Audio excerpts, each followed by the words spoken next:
Visite dans les caves de champagne, bio forcément. Un choix stratégique pour le lancement de la campagne. Pour Sandrine Bélier, l'agriculture biologique sera l'un des moteurs de développement du territoire.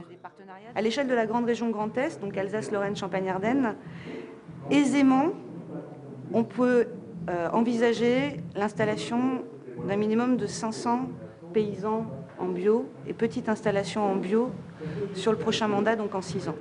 Une conversion que ce domaine viticole a réalisée il y a déjà plus de 45 ans. Et alors, ce dont on s'est aperçu, c'est que la parcelle où il y avait jamais d'herbicides, jamais d'engrais chimiques et de l'herbe, les racines ont plongé.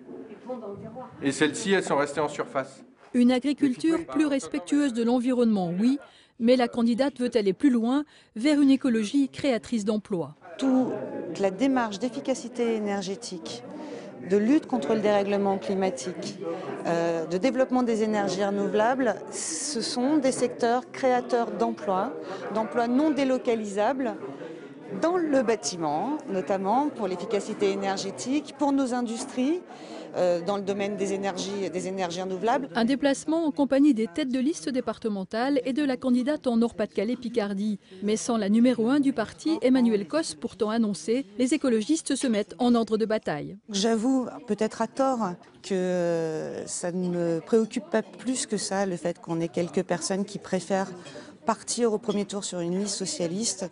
Moi, je suis écologiste, je porterai l'alternative et un projet écologiste à la voix des citoyens pour gagner une légitimité. Un parti indépendant du PS et recentré sur l'écologie, c'est l'image que veut donner Sandrine Bélier aux Champenois. Et jusqu'au mois de décembre, on va garder